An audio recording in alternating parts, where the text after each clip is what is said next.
जय भीम दोस्तों।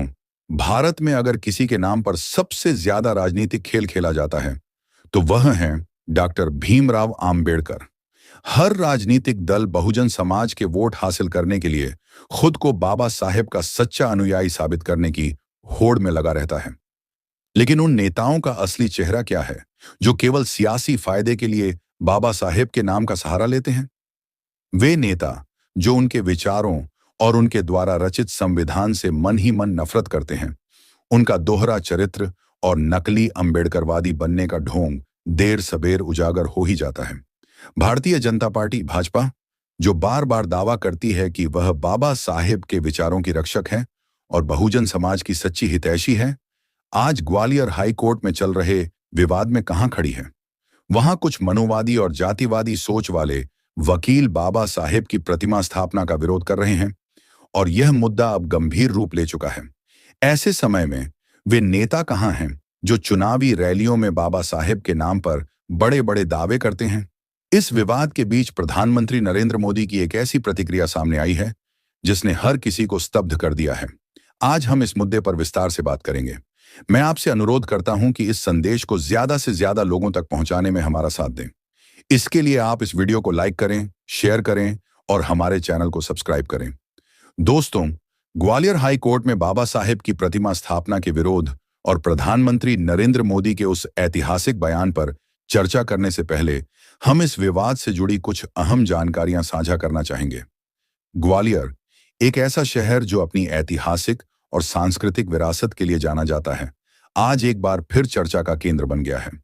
इस बार यह चर्चा न तो इसके किले की भव्यता को लेकर है, न ही इसके संगीतमय इतिहास को लेकर, बल्कि यह एक ऐसे मुद्दे पर केंद्रित है जो भारतीय समाज की गहरी जड़ों को छूता है: जाति, विचारधारा और सामाजिक न्याय का सवाल। ग्वालियर हाई कोर्ट में डॉक्टर भीमराव आम्बेडकर की प्रतिमा स्थापना का मुद्दा न केवल एक प्रशासनिक या कानूनी विवाद बन गया है, बल्कि यह समाज के दो ध्रुवीय विचारधाराओं, बहुजन और मनुवादी, के बीच एक गहरी वैचारिक खाई को उजागर करता है। यह विवाद केवल एक मूर्ति के बारे में नहीं है, यह उस विचारधारा, उस संघर्ष और उस विरासत के बारे में है जिसे डॉक्टर आम्बेडकर ने अपने जीवन काल में स्थापित किया। यह उन करोड़ों लोगों की आस्था, उनके आत्मसम्मान और उनकी पहचान का सवाल है जिनके लिए डॉक्टर आम्बेडकर न केवल संविधान के शिल्पकार हैं, बल्कि एक प्रेरणा स्रोत, एक मुक्तिदाता और सामाजिक न्याय का प्रतीक है। डॉक्टर भीमराव आम्बेडकर का नाम भारतीय इतिहास में स्वर्णिम अक्षरों में अंकित है। वे एक ऐसे युग पुरुष थे जिन्होंने न केवल भारतीय संविधान की रचना की, बल्कि समाज के सबसे दबे कुचले, हाशिए पर धकेल दिए गए लोगों को उनकी आवाज दी। उन्होंने दलितों, शोषितों और वंचितों के लिए एक ऐसी राह बनाई जो उन्हें गुलामी की जंजीरों से मुक्त कर आत्मसम्मान और समानता की ओर ले गई। उनके विचार, उनकी शिक्षाएं और उनकी लड़ाई आज भी भारत के सामाजिक ताने बाने में गहरे तक समाई हुई हैं। ग्वालियर हाई कोर्ट में उनकी प्रतिमा स्थापना का प्रस्ताव एक ऐसी पहल है जो न केवल उनके योगदान को सम्मानित करती है, बल्कि यह भी दर्शाती है कि भारत का संवैधानिक ढांचा और न्याय व्यवस्था उनके विचारों पर आधारित है। लेकिन इस प्रस्ताव का विरोध उन लोगों द्वारा किया जा रहा है जो मनुवादी विचारधारा को मानते हैं, एक ऐसी विचारधारा जो सदियों से सामाजिक असमानता, जातिगत भेदभाव और शोषण को बढ़ावा देती आई है। यह विरोध न केवल डॉक्टर आम्बेडकर की प्रतिमा का विरोध है, बल्कि यह उस विचार का विरोध है जो समानता, स्वतंत्रता और न्याय की वकालत करता है। ग्वालियर हाई कोर्ट में डॉक्टर आम्बेडकर की प्रतिमा स्थापना का समर्थन करने वाले बहुजन विचारधारा के लोग इसे एक ऐतिहासिक कदम मानते हैं। उनके लिए यह मूर्ति केवल एक पत्थर की आकृति नहीं है, बल्कि यह उस संघर्ष का प्रतीक है जिसने लाखों लोगों को अंधेरे से उजाले की ओर लाया।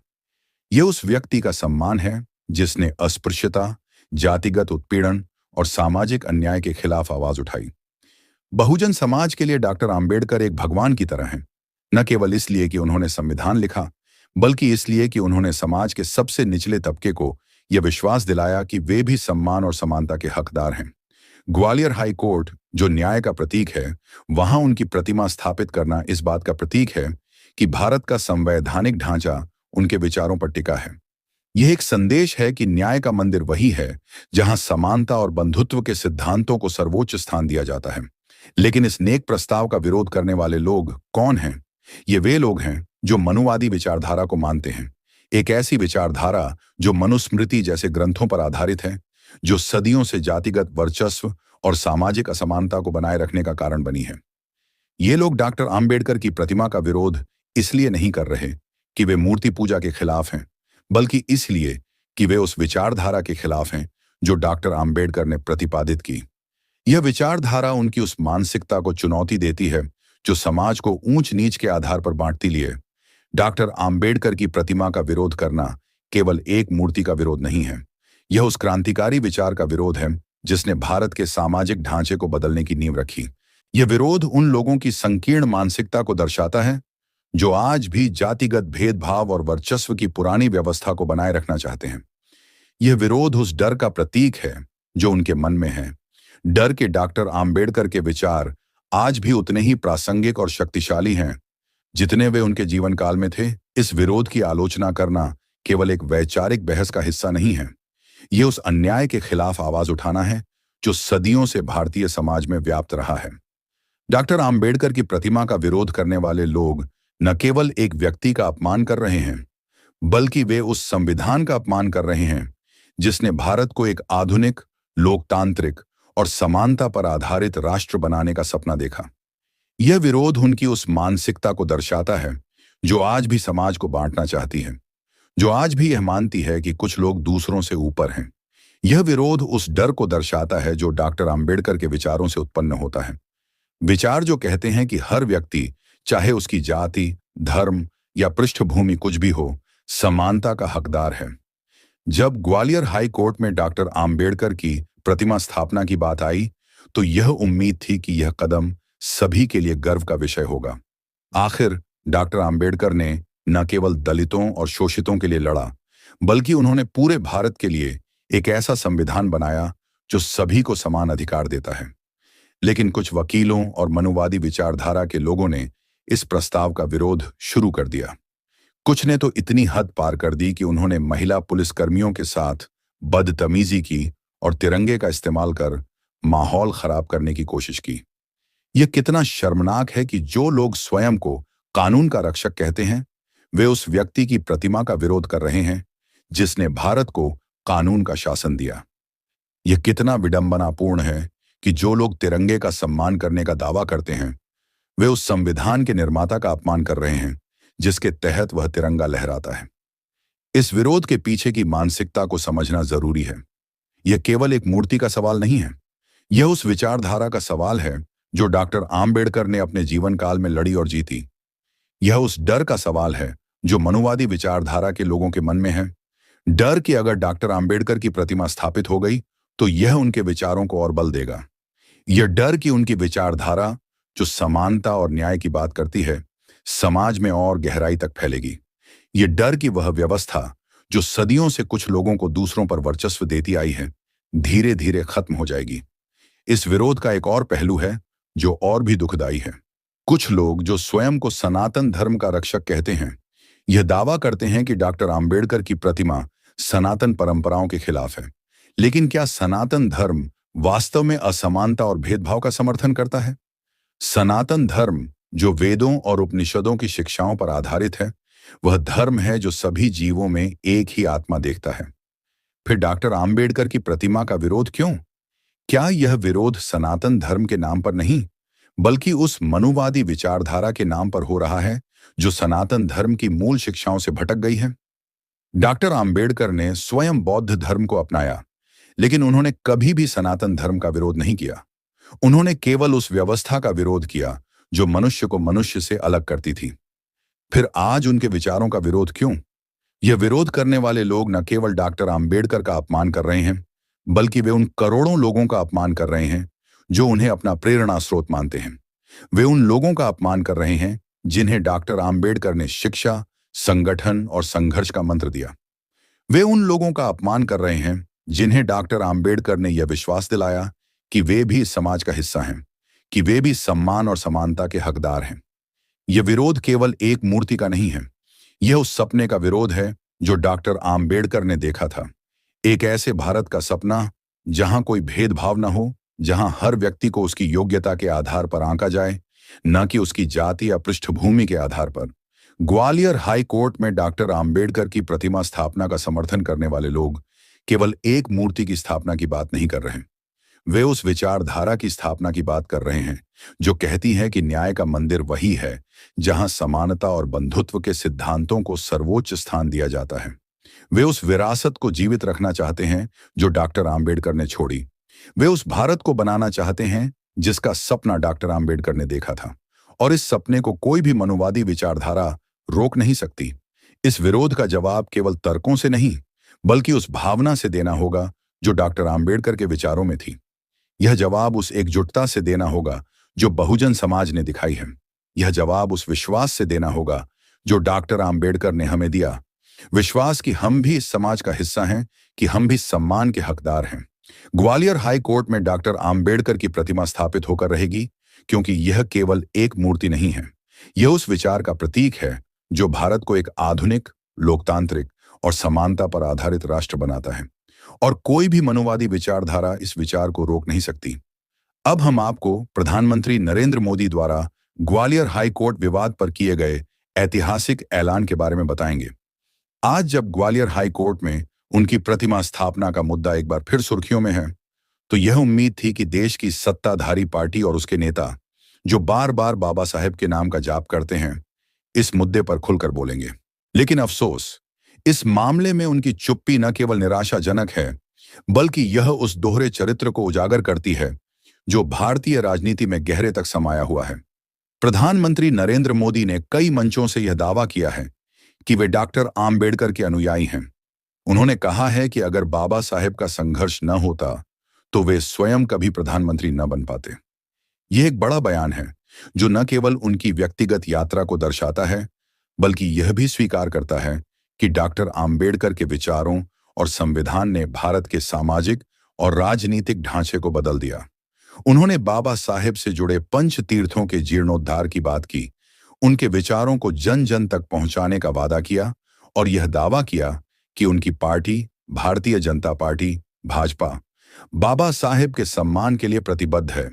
लेकिन जब ग्वालियर हाई कोर्ट में उनकी प्रतिमा स्थापना का विरोध हो रहा है, जब मनुवादी विचारधारा के लोग उस व्यक्ति का अपमान कर रहे हैं जिसने भारत को संवैधानिक ढांचा दिया, तब प्रधानमंत्री और उनकी पार्टी की चुप्पी क्या दर्शाती है?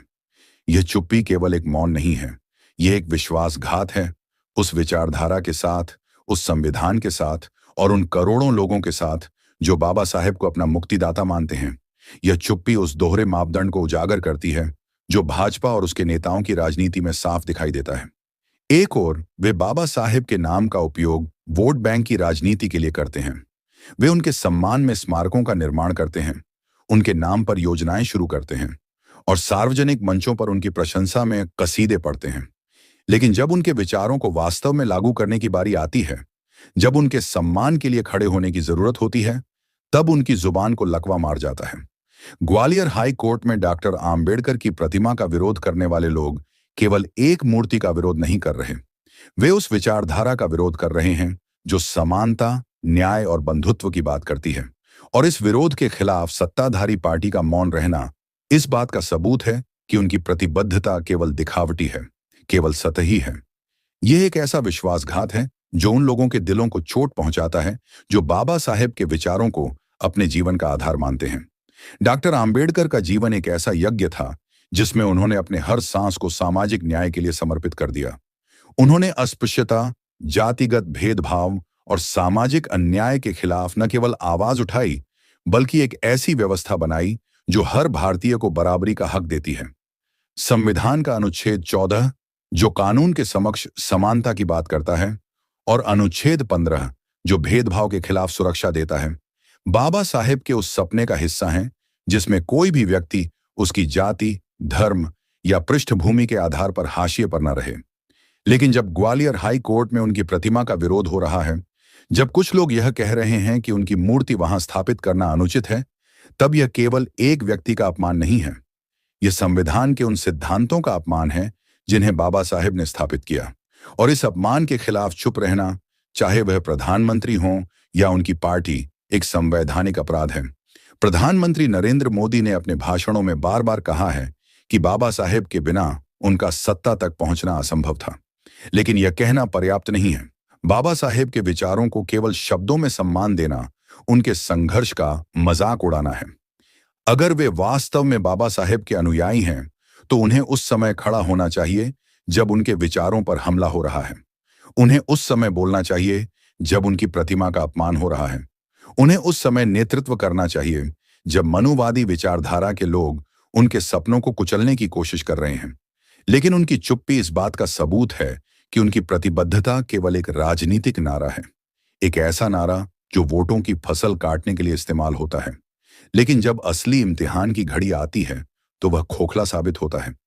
भाजपा, जो स्वयं को राष्ट्रीयता और सनातन संस्कृति का झंडा बरदार बताती है, क्या यह भूल गई है कि बाबा साहेब ने सनातन धर्म की उन कुप्रथाओं का विरोध किया जो समाज को बांटती थी? उन्होंने मनुस्मृति को जलाया क्योंकि वह उस व्यवस्था का प्रतीक थी जो असमानता और शोषण को बढ़ावा देती थी। लेकिन क्या आज की भाजपा उन कुप्रथाओं के खिलाफ खड़ी होने की हिम्मत रखती है? ग्वालियर हाई कोर्ट में प्रतिमा विरोध का समर्थन करने वाले लोग मनुवादी विचारधारा से प्रेरित हैं, और भाजपा की चुप्पी इस बात का संकेत है कि वे इस विचारधारा को नाराज नहीं करना चाहते। यह चुप्पी उस डर को दर्शाती है जो उनकी राजनीति में व्याप्त है। डर कि अगर वे बाबा साहेब के पक्ष में खुलकर बोलेंगे तो उनका एक खास वोट बैंक नाराज हो सकता है। लेकिन क्या यह वही पार्टी नहीं है जो दावा करती है कि वह सबका साथ, सबका विकास और सबका विश्वास चाहती है? फिर यह चुप्पी क्यों? यह दोहरा चरित्र क्यों? यह चुप्पी उन करोड़ों लोगों के साथ विश्वासघात है जो बाबा साहेब को अपना प्रेरणा स्रोत मानते हैं। यह उन लोगों के साथ धोखा है जो यह मानते हैं कि भारत का संविधान ही वह आधार है जो इस देश को एकजुट रखता है। यह उन लोगों के साथ अन्याय है जो हर दिन जातिगत भेदभाव और सामाजिक अन्याय का सामना करते हैं। बाबा साहेब ने कहा था, शिक्षित बनो, संगठित रहो और संघर्ष करो। लेकिन आज जब उनके विचारों के लिए संघर्ष करने की जरूरत है, तो सत्ताधारी पार्टी और उसके नेता मौन क्यों हैं? क्या यह उनकी कमजोरी नहीं है? क्या यह उनकी प्राथमिकताओं का खुलासा नहीं करता? क्या यह इस बात का सबूत नहीं है कि बाबा साहेब के नाम का उपयोग केवल एक राजनीतिक हथियार के रूप में किया जा रहा है, न कि उनके विचारों को वास्तव में अपनाने के लिए? ग्वालियर हाई कोर्ट में डॉक्टर आम्बेडकर की प्रतिमा स्थापना का मुद्दा केवल एक मूर्ति का सवाल नहीं है। यह उस विचारधारा का सवाल है जो कहती है कि न्याय का मंदिर वही है जहां समानता और बंधुत्व के सिद्धांतों को सर्वोच्च स्थान दिया जाता है। यह उस सपने का सवाल है जो बाबा साहेब ने देखा था, एक ऐसे भारत का सपना जहां कोई भेदभाव न हो, जहां हर व्यक्ति को उसकी योग्यता के आधार पर आंका जाए। लेकिन जब इस सपने पर हमला हो रहा है, जब मनुवादी विचारधारा के लोग इस सपने को कुचलने की कोशिश कर रहे हैं, तब सत्ताधारी पार्टी की चुप्पी न केवल निराशाजनक है, बल्कि यह एक संवैधानिक अपराध है। यह उस संविधान का अपमान है जिसे बाबा साहेब ने लिखा।